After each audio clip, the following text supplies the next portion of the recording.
Jag satt hemma och tittade på Lejonkungen. Mamma går iväg, hon kommer tillbaka typ 2 timmar senare.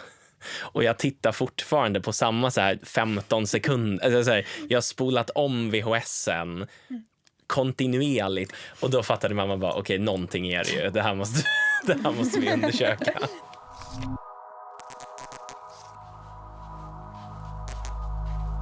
Jag heter Lilja och jag fick min autismdiagnos när jag var 13 år. Jag heter Adam och jag fick min autismdiagnos när jag var 5 år gammal. Jag heter Fella och jag fick min autismdiagnos när jag var 13 år.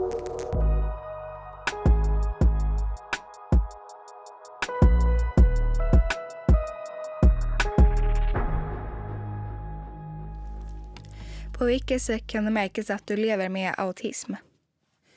Jag tycker ofta att det är svårt när jag får den här frågan för att jag utgår ju liksom bara från mig själv hela tiden.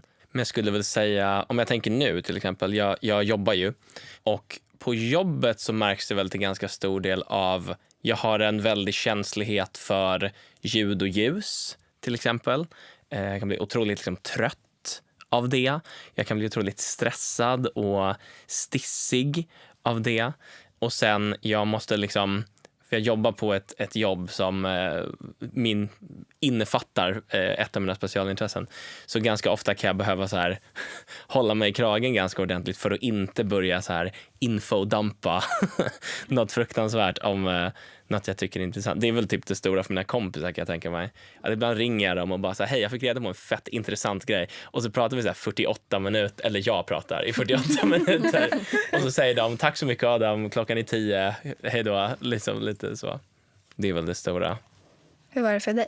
I vardagen märks det väl, alltså det märks väldigt mycket, framförallt när jag är med personer som inte riktigt förstår autism. Om jag är, för annars är det att jag behöver hjälp med mycket praktiskt i vardagen och jag behöver ofta en person som är med mig för att så fort det är ett moment med flera moment blir det väldigt svårt. Och det kan folk ha väldigt svårt att förstå. Och då kan det påverka väldigt mycket. Som just nu är jag på ett ställe där det ofta är mycket personal. Och när den personalen inte vet exakt hur jag ska ha det, då blir det väldigt stora problem i vardagen. Men om det är en person som vet hur jag funkar, då kan det flyta på med rätt hjälp. Liksom. Jag har liksom hela mitt liv känt att jag är annorlunda. Jag har aldrig passat in normen. Jag har liksom alltid förstått att jag tänker på ett annorlunda sätt. Och jag har alltid vet att jag är annorlunda. Och jag har alltid gjort annorlunda. Och jag har liksom alltid varit utanför, men också valt att vara ensam. Jag också tyckte har varit väldigt jobbigt. För då så har jag inte liksom kunnat haft någon att vara med om jag skulle vilja det. Men jag hade forskat väldigt mycket om autism. Och jag kände att det här är jag. Jag har pratat med mina vänner väldigt mycket om det. Och min bästa vän har ADHD och min andra bästa vän har ADHD och autism. Och då så kände jag är på det spektrat liksom. Och då så tog det mig från vintern 2024 till hösten att förbereda för att våga berätta för mina föräldrar om att jag ville ha en autismdiagnos. Och då så hade jag ringt till BRIS och bett dem om hjälp hur jag skulle berätta det för mina föräldrar. Och då så sa de att jag skulle skriva ner till exempel. Och då så gjorde vi det tillsammans. Och då så var jag ensam hemma. Och sen så när min mamma kom hem så tog jag fram den här lappen och läste upp det för henne. Och några veckor senare så började min utredning. Hur var det för dig? Ja, från mitt håll, jag var inte lika självständig som du. Utan det var helt och hållet från min mamma. Jag fick ju diagnos när jag var väldigt ung, så det började väl när jag var 4, skulle jag gissa. Min mamma hade märkt att det var vissa saker med mig som var lite annorlunda. Jag ville inte umgås så mycket med andra barn. Jag föredrog att umgås med vuxna. Jag var själv väldigt mycket, inte ensam utan själv. Jag valde att vara själv liksom. Och den stora saken som jag vet att mamma har berättat var någon gång som jag satt hemma och tittade på Lejonkungen, tror jag. Och så var det någon scen som jag gillade. Mamma går iväg, hon ska göra några ärenden. Hon kommer tillbaka typ 2 timmar senare. Och jag tittar fortfarande på samma så här 15 sekunder. Alltså så här, jag har spolat om VHSen kontinuerligt i typ 2 timmar. Och jag sitter och så här imiterar vad de säger. För att jag tycker att det låter bra. Och då fattade mamma bara, okej, någonting är det ju. Det här måste vi undersöka. Typ. Gjorde en utredning. De papperna har vi kvar också. Står väldigt roligt där. Står bland annat att så här, de bara ställer frågor. Typ, hur mår du då? Och jag bara, kan vi inte prata om dinosaurier istället? Typ så. Och eftersom jag var som jag var så fick jag diagnosen. Och sen var det inte så mycket mer med det. Typ. Hur var det för dig? Alltså jag kom in till psykiatrin när jag var 6-7. Och mamma har ju berättat för mig efteråt att de började märka, alltså redan när jag var väldigt liten, att om det var en dag, alltså typ när jag var bebis, om det var en dag när de hade gjort mycket saker, då skrek jag hela natten för att jag var överstimulerad. Men det visste de ju inte då trodde de jag hade ont i magen. Men sen blev det väl ett tydligare problem när jag kom upp i förskoleklass. För att jag var jätterädd i skolan. Jag fick meltdowns dagligen. Klarade inte av lektioner. Men vuxna i skolan förstod inte. De hade attityden att om hon stannar kvar i klassrummet kommer hon upptäcka att det är kul. När jag efteråt kände så här att det är inte riktigt så det funkar, va?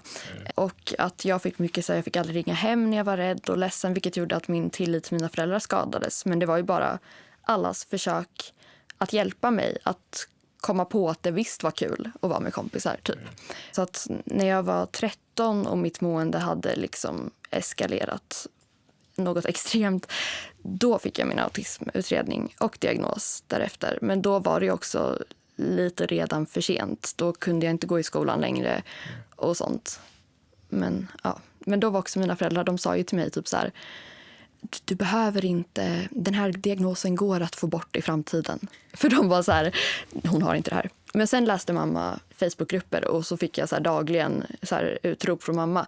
Det här är så du. Och så skickade hon någon grej till mig. Jag bara, jo, jag vet.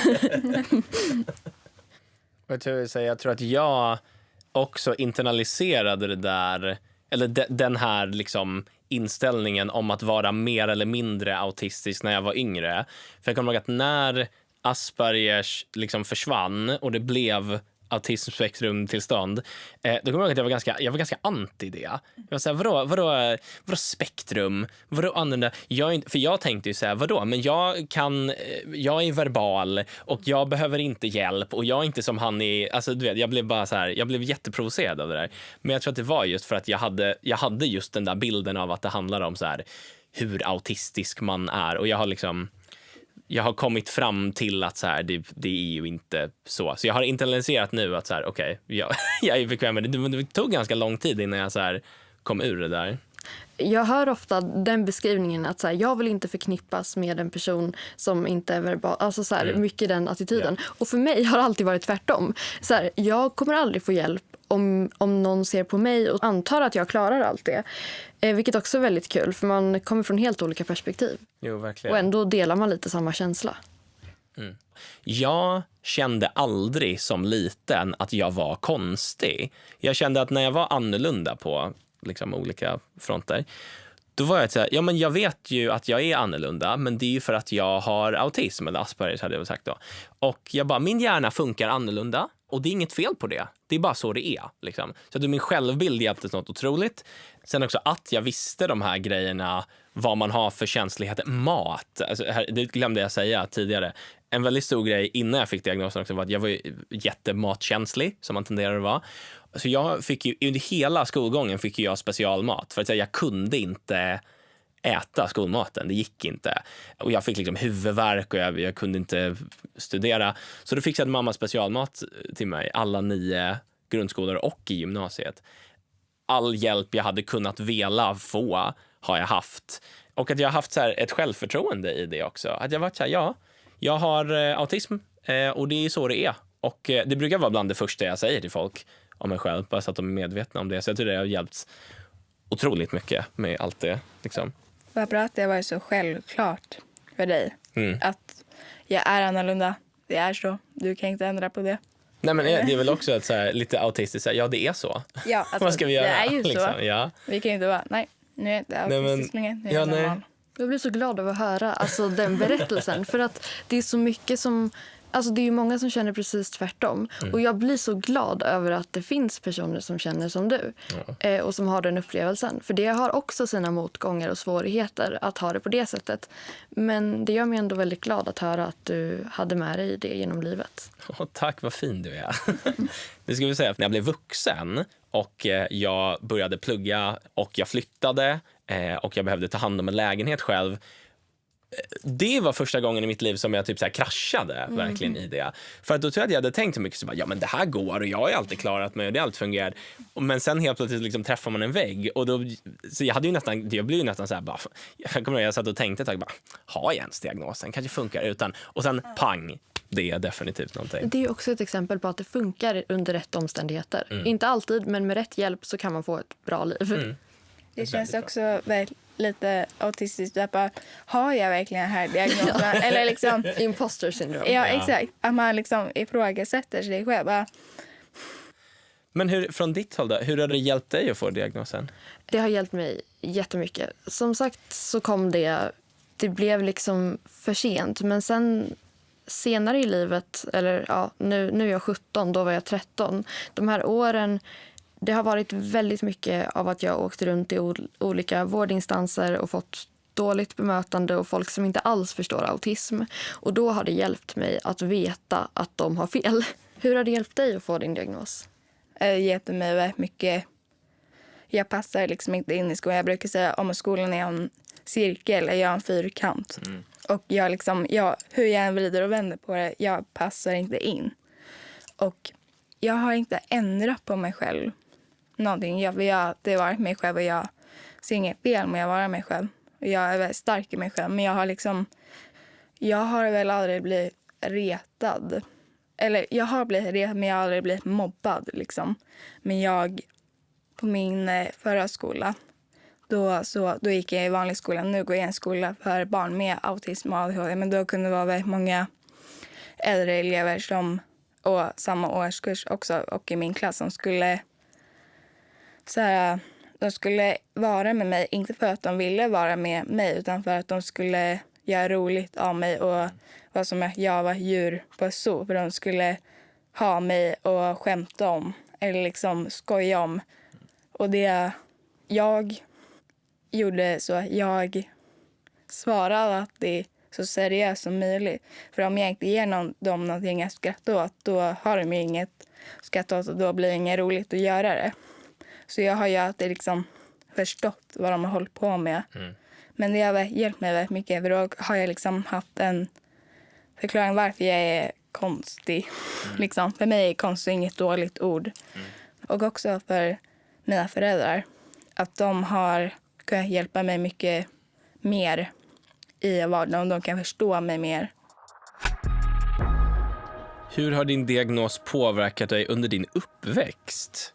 Utifrån det på pappret som sagt var i stort sett bara positivt skulle jag säga. Jag ser inga problem egentligen alls. Det som var väl att ha det som diagnosen beskriver var väl något annorlunda. För jag blev både retad och mobbad. Jag kände igen ganska mycket det du beskriver, att folk gör sig lustiga på ens bekostnad och kanske också för att man ofta är lite själv och för att folk får för sig att man är rolig. Jag var ju inte lika smart som du, att jag fattade att de liksom, det här är bara något de gör. Utan jag hade ju mycket mer. Jag tänkte ju så här, det här är mina polare som bara är elaka mot mig ibland. Typ.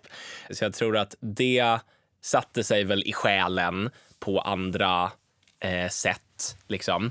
Men jag tror att det största, det största är väl så som jag är nu. Alltså min diagnos märktes mycket tydligare när jag var yngre. När jag var 8-10, då var det väldigt märkbart. Men när jag var sådär, det var när jag skulle gå upp i 6:an, så var man då 12-13 någonting. Då kommer jag ihåg att jag sa till mig själv, jag bara såhär, okej. Nu så ska det sluta bli sådär. För jag vill säga, jag tänker inte bli mobbad igen. Jag tänker inte låta det här hända igen. Så jag spenderade en sommar med att typ inom citattecken försöka bli normal. Gjorde du det också? Ja. Jag satt en sommar och jag bara, okej. nu ska jag observera vad som är så här normalt mänskligt beteende och ska jag bara göra det. Så nu när jag är äldre, så jag tror jag maskerar väldigt mycket i stort sett hela tiden utan att överhuvudtaget tänka på det. Och jag tror att de flesta som träffar mig tänker, Adam, väldigt social och utåtriktad person. Jag får lite så här halvpanik när folk säger att jag är extrovert, för det är jag inte. Det är för att jag är väldigt bra på att låtsas att jag är det. Jag kom på att vi inte förklarat maskering, det begreppet. Det är faktiskt sant. Det var bra. Vill du ta det? Alltså som att man går in i en teater och lär sig rollen. Man lär sig hur den här rollen fungerar. Man lär sig manuset. Man lär sig vad som ska sägas i vilka situationer. Och så kör man på det. Men man är inte rollen. När man går hem från teatern kommer man vara samma gamla vanliga. Och det blir inte den man är på riktigt. Det blir en mask för att passa in. Och det som ofta händer är att man maskerar i allt, i varje grej man gör, och man vågar inte vara sig själv. Och det är väldigt utmattande. Det är som att konstant vara i en teater. Och är man konstant i en teater och aldrig får gå hem och ta en paus, då blir det extremt utmattande. Ja, precis så. Och sen nu när jag är vuxen och har kommit underfund med mycket mer, då känns det ju som att när man har haft alla de här upplevelserna av att så här, acceptera, inte acceptera, maskera jättemycket, nu försöker maskera mindre. Och vad sa du hade också gjort det? Ja. Nej, men när jag gick i lågstadiet då såg alla mig som konstig. Fast jag hade ändå vänner, för jag var liksom rolig och konstig. Så det var ju en trevlig kombo, då var jag kul att hänga med. Men det gjorde att alla tyckte att jag var konstig, för att jag var ju ledsen hela tiden. Liksom fick panik i klassrummet, ville bara ringa hem för jag tyckte allt var jobbigt och sånt. Så att när jag sen skulle byta skola i 4:an till musikklass, så var jag så här: okej, nu ska jag bli normal. Och det var mitt mantra. Och det gick inte så jävla bra, men det var värt ett försök. Men sen, det höll ju liksom inte så länge, för att när jag anstränger mig varje dag för att hålla ihop och försöka liksom bli normal, det går ju till en gräns och sen går det inte längre. Så att sen fick jag liksom mycket problem med psykisk ohälsa och olika destruktiva beteenden som bara eskalerade tills jag kände att jag klarar inte livet. Livet är inte för mig. För att jag kan inte... alla går och har en dag och kommer hem från skolan och klär av sig kläderna och hoppar in i duschen eller har en aktivitet och går och lägger sig och somnar. Och sen är de redo för en ny dag. Medan för mig, tanken att nu ska jag hem från skolan och åka bussen, sen ska jag ta av mig strumporna och byta om till pyjamas. Det blev övermäktigt. Och det gick ett tag när jag fuskade med att, om jag byter tröja får jag väl hoppa över och byta andra klädesplagg. Om jag kommer in i duschen, då får jag väl jag skiter i shampoo och balsam, bara blöter håret. Och fick kompromissa med mig själv, och sen gick det ändå inte längre. Och då kände jag, nej, livet går inte.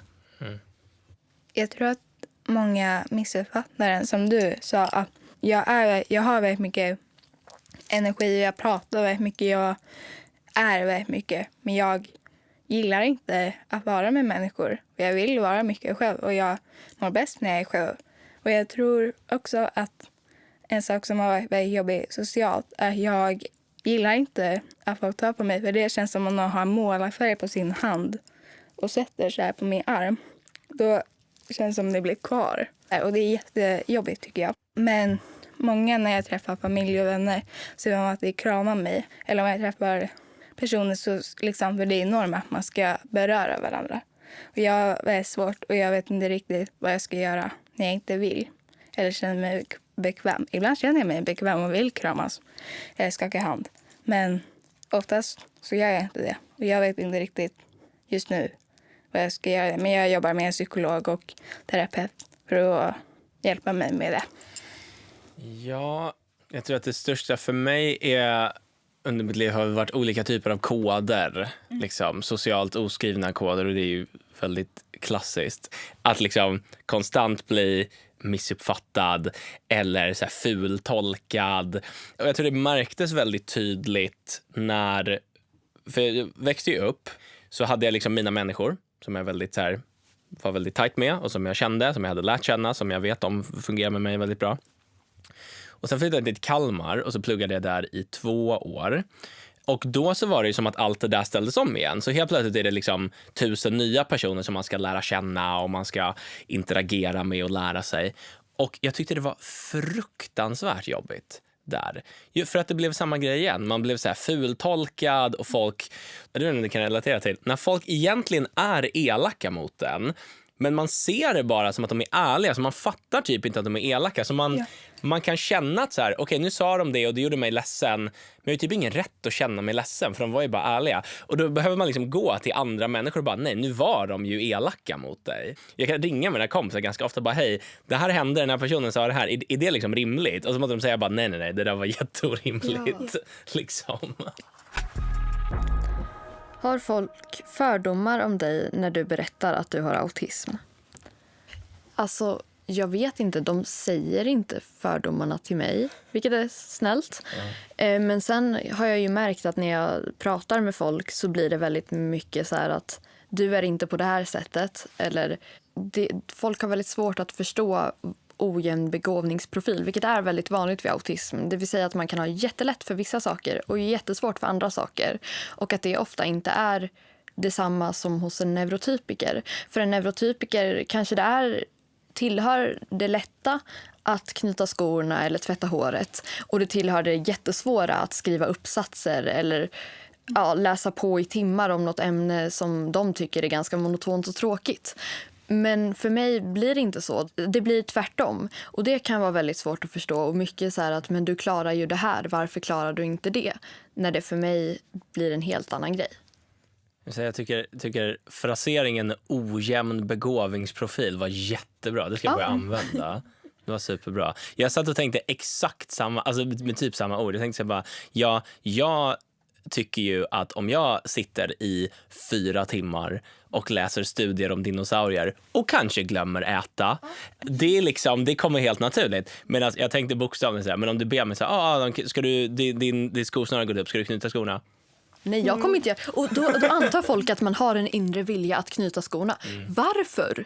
Hur ofta snubblar jag? Okej, ganska ofta. Hur ofta beror det på skosnörena? Inte lika ofta. Och då blir det liksom, bara för att du tycker att man ska knyta skosnörena, om jag är medveten om att det är uppknutet kanske jag behöver gå lite försiktigare bara. Jag behöver ju inte knyta det. Det hade ju varit jättejobbigt. Ja.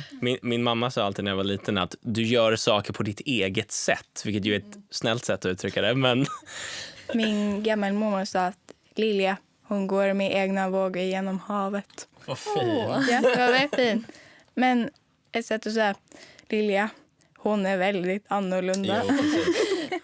Ja, men jag tror för mig fördomsmässigt, jag stöter inte på så mycket. Ofta så tror jag det är att folk bara inte vet så mycket om autism i allmänhet. Så att ofta är det väl jag som berättar hur det fungerar.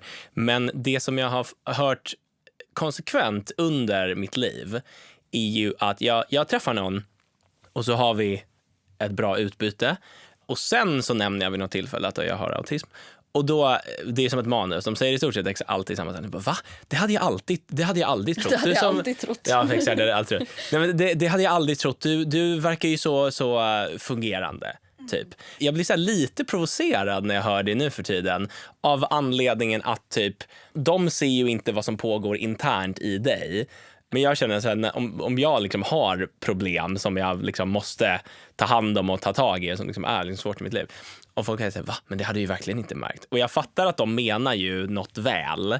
Men jag tänker att man kanske inte måste kommentera kring det. Det är som att de tror att autism, det vill ingen ha. Eller Nej, det är precis. något dåligt att ha. Bara att folk som har autism bara hela tiden tänker, och jag önskar inte hade autism. Bara, det skulle vara så mycket enklare om jag bara kunde stänga av det här. Vilket man inte kan. Många tror jag bara uppfattar den autism som syns på människor. Och jag tror många tror att man är rust och spur eller inte kan prata. Jag tror att man behöver utbilda folk, för alla är olika och man kan liksom inte veta om någon har autism eller inte autism. När känner du dig som mest förstådd? Jag känner mig mest förstådd när folk inte antar saker om mig. Eller att de frågar och faktiskt bryr sig om vad jag vill och vad jag behöver just i den situationen. För när jag blir stressad eller att jag blir väldigt nedstämd, när jag känner att jag får väldigt mycket press på mig, så blir jag tyst. Jag kan liksom inte prata. Och i början var det ofta att mina föräldrar, de förstod inte. De trodde jag ignorerade dem. Att jag inte ville svara på dem. Och då blev det att de blev ännu mer arga eller frustrerade på mig.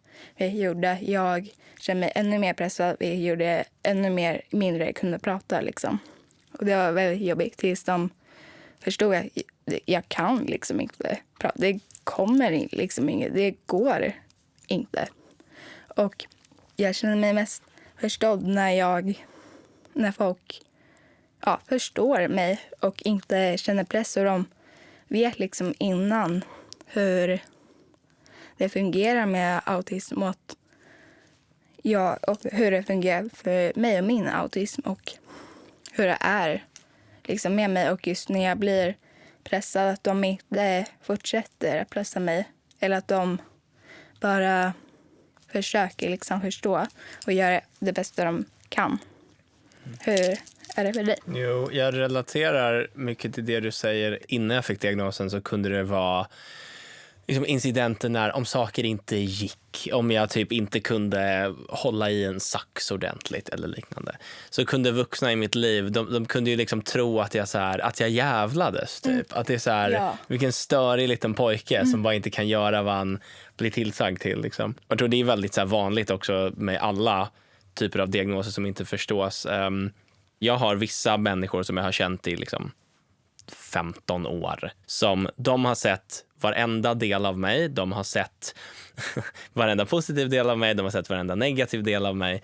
De har accepterat hela mig fullständigt. Och när jag är med dem och kan fritt prata om hur jag känner och hur jag mår och hur det fungerar, då känner jag mig förstådd och då känner jag mig också väldigt lycklig. Likväl också ärligt i de här sammanhangen. Alltså när jag är i ett sammanhang som med er två, när jag säger okej, massa saker som vi säger, erfarenheter, där det bara så här, det går någon så här telepatisk klick i alla våra huvuden och bara så här, här har vi varit allihopa. Det är som att så här, man måste knappt kommunicera för att alla vet exakt vad det är. Och det är en otroligt fin känsla. Då känner jag mig också väldigt, väldigt förstådd och lycklig. Liksom. Vad säger du, Fella? Alltså, jag tänkte på en grej kring förståelse för att jag funderade på hur öppen jag ville vara med mina erfarenheter kring psykisk ohälsa och så. Men jag känner ändå att det här är viktigt att berätta för det är så mycket kunskapsbrist hos personal inom slutenpsykiatrin. Och det har varit flera gånger när jag har blivit bältad och tvångsmedicinerad i situationer när jag inte har varit en fara för mig själv eller för andra, men när jag på grund av min autism inte kunnat kommunicera. Och det är en extrem brist på förståelse, för då har folk antagit att bara för att jag inte kan kommunicera så är jag i ett låst läge som inte går att bryta på annat sätt än tvångsåtgärder. Och då de gånger när det var en personal som såg mig, bältesängen stod på mitt rum. Alla var inställda på att jag skulle bältas och tvångsmedicineras. Men jag var helt lugn. Men jag kunde inte kommunicera. Och hon bröt in, hon trängde sig förbi alla, gick fram till mig och började prata med mig. Och hon märkte att jag reagerade på vad hon sa. Jag upprepade lugn, lugn, lugn. Och de andra tänkte att hon upprepar ett ord, hon är stressad. Jag var stressad, men jag behövde inte bältas. Jag behövde att den personalen kom, tog min hand och satt med mig i min säng. Och sen så löste situationen helt utan tvångsåtgärder. För att hon förstod och hon lät mig testa och hon förstod att det är skillnad på att ha autism och att vara i affekt. Alltså precis det du är inne på, så här, gällande förståelse. Människor fungerar ju på så många olika sätt. Autister fungerar på så många olika sätt. Och inte för att säga att så här, saker är lätta, för det är de ju självklart inte. Men attityden och inställningen till att det som vi har är ett problem eller det är någonting som måste liksom försvinna eller något som måste ut eller något man måste bota eller vad som, det är ju jätteskadligt. Och det är precis sånt där som leder då till att människor inte kan bli bemötta på sina egna villkor och att man ser det vi har som något så här, ett problem att lösa istället för bara ett sätt att vara mänsklig på. Liksom. Jättemodigt att du delar med dig också, vill jag säga. Verkligen. Finns det något du är stolt över som du har klarat av trots din diagnos? Jag tycker man kan säga både trots och på grund av. Det finns ju till exempel, om jag tänker på grund av, är det ju och det får jag ju sällan skryta om, men det som jag vet om då till exempel dinosaurier, det är mitt största specialintresse. Jag skulle sätta pengar på att det finns max entaligt fler människor i landet som inte är aktiva paleontologer som vet lika mycket om dinosaurier som jag. Och det är jag stolt över. Jag är väldigt stolt över att jag har liksom utvecklat det, och det hade jag nog inte klarat om det inte hade varit för diagnosen. Och sen trots, skulle jag väl säga, som att jag hade väldigt svårt när jag var i Kalmar, när jag flyttade. Jag hade väldigt svårt att ta hand om en lägenhet och det var väldigt svårt med plugget och liksom allt det här. Med den hjälpen jag har fått och med min så här förståelse av mig själv. Jag är väldigt stolt över att nu har jag ett jobb som jag trivs jättebra på. Jag har vänner som jag bryr mig om något otroligt mycket, som jag skulle göra vad som helst för. Och nästa måndag så ska jag flytta in i min första egna lägenhet också. Som är min. Liksom. Wow. Grattis. Så jag låg i min lägenhet i förrgår, tror jag. Jag bara låg på golvet, för det gillar man också att göra. Jag låg på golvet och bara tittade upp i taket och bara... Nu går allt bra. Nu har allt fallit på plats. Nu ska jag vara vuxen person med autism. Allt går åt rätt håll. Jag är jättelycklig. Det här kommer gå jättebra. Vad roligt. Vad fint. Tackar. Vill du säga både trots och på grund av? Eller vad vill du fokusera på? Jag väljer att göra om frågan lite halvt till vilka fördelar jag har fått tack vare min autism. Och det är också svårt, för att jag som person är ju jag och min autism. Det är inte två separata saker, så det går lite ihop. Men något som jag tycker att min autism har gett mig är ju dels specialintressen, som du pratar om, och en förmåga att kunna se människor lite utan fördomar. Inte helt utan fördomar, för att alla har fördomar. Det är liksom, alla har vi en uppfattning om hur världen är omkring oss.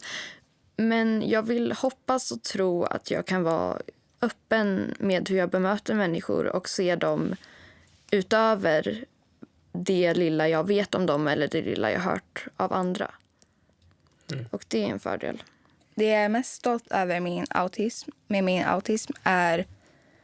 Jag vet väldigt mycket om djur och natur. Och jag vill utbilda mig till ekolog naturvårdare. Det gör att nu när jag har all den här kunskapen om klimatpåverkan och miljön och allt det här, jag kan utbilda folk. Så det är jag stolt över, att jag har den förmågan. Och kunna samla in jättemycket fakta och bara projektera det på folk. Jag har framtidsplaner som ankrar ganska hårt i det där, och där jag hoppas och vill att jag kommer kunna göra stora saker. Så vad ska man säga, jag är väl stolt över de sakerna som jag tänker att jag kommer uppnå på grund av hur jag är också. Liksom. Så tänker jag väldigt mycket också när jag blir äldre. Nu ska vi svara på era följarfrågor. Hur kommer man över känslan att behöva hjälp när man är ung och man bara vill vara som alla andra? Jag tror att man måste släppa känslan att man vill vara som alla andra. För man kommer aldrig bli som alla andra. För vad är konkret alla andra? Det är liksom... Det finns inte. Att vara normal är egentligen att vara som majoriteten. Ja, eller genomsnittlig. Och en genomsnittlig person dricker en halv kopp kaffe och tar en fjärdedels bad i veckan. Det går liksom inte att vara genomsnittlig. Nej. Och det ska också sägas att det läggs väldigt mycket...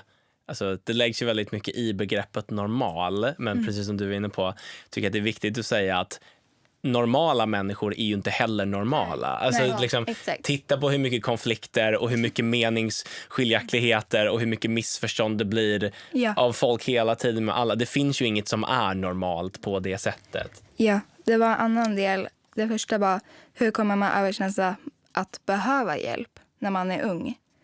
Jag tror man aldrig riktigt kommer komma över den känslan. Det är en del av en. Ja, och när man får mer förståelse. Alltså, att utbilda folk runt omkring en med vilken typ av hjälp man behöver och inte sätta sig själv i situationer som inte funkar. Det är nog viktigast. Och att göra sitt bästa för att också omge sig med personer som också kan se det. Ja. Människor som också kanske kan se om det är så här, okej, behöver du en paus nu? Jag ser att du behöver en paus. Ja. Och så vidare. Jag har hört att man kan ha svårt att sätta sig in i andra situation om man har autism. Stämmer det? Okej, det här är en pet peeve jag har. Eller som sagt, med allt. Det är ett spektrum. Folk är annorlunda. Ni vet, jag får intrycket av att ni säkert vet mer om det här än jag. Men okej, mitt spontana av det här är: jag är en väldigt empatisk person. Andra människors känsloläge påverkar mig något fruktansvärt. Liksom. Jag vet inte riktigt var det här kommer ifrån. Jag kan tänka mig att det kommer ifrån att med autism så kanske man visar sitt liksom, vad ska man säga, sin Empati. Ja, exakt. Man visar sin empati eller man visar sitt känsloläge på helt olika sätt som folk liksom inte förstår. Och så blir det ett missförstånd. Så tänker de, de är så känslolösa och kan inte sätta sig liksom så.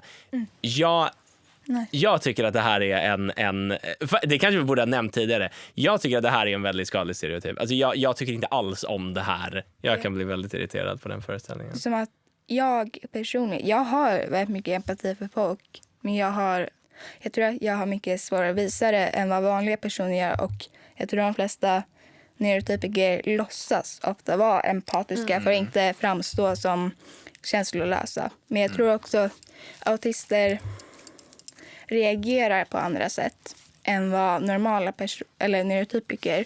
Jag tror att folk missförstår hur vi reagerar.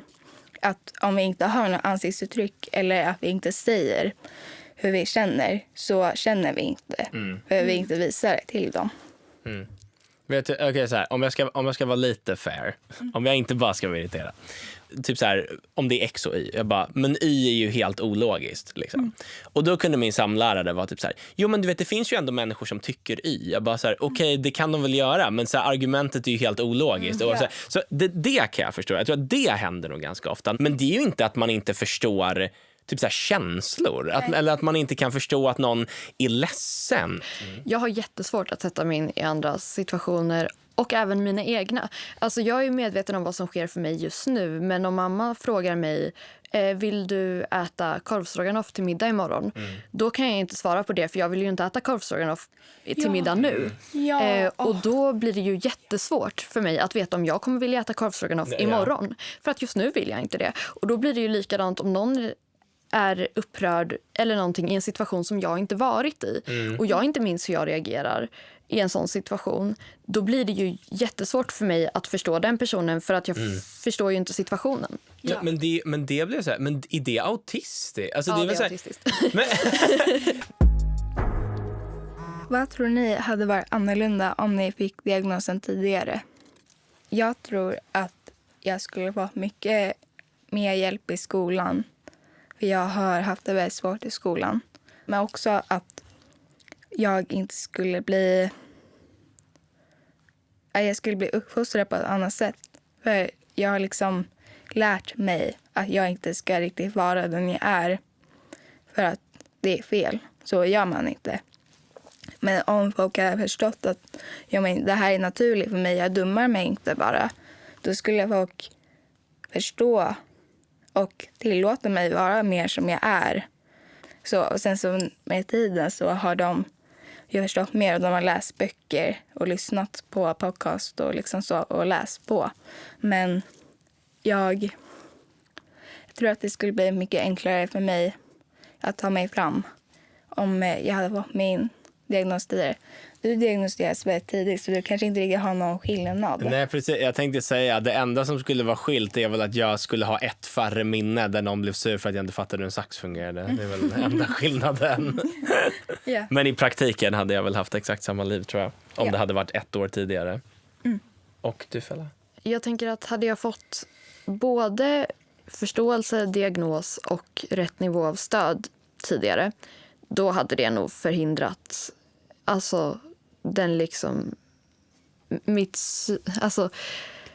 det helvete som de nästkommande åren blev, tror jag. Nu bara om ni vill säga några avslutande ord till varandra. Förlåt.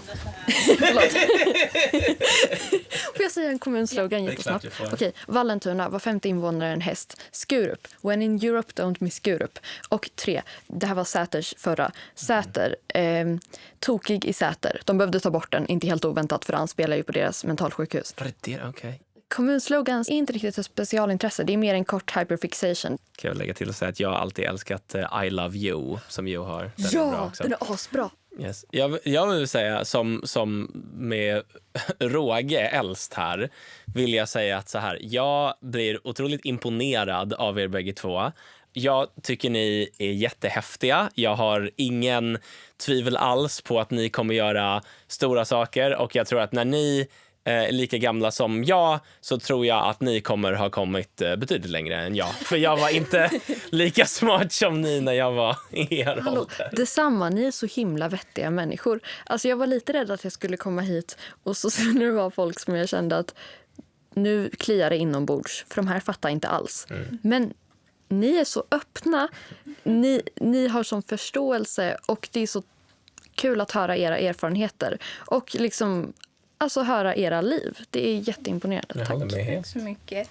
Jag tycker ni är jättefantastiska. Jag önskar jag hade din kunskap om allting. För du bara producerar ut. Du är jättefin person. Din själ är så magisk. Och du har väldigt fin röst. Jag tycker du ska läsa in böcker. Ja, fast nej, nu gör AI det. Det är för sent. Men jag ska konkurrera ut det. Exakt. Ja. Bort med AI. Nu kommer du. Ja.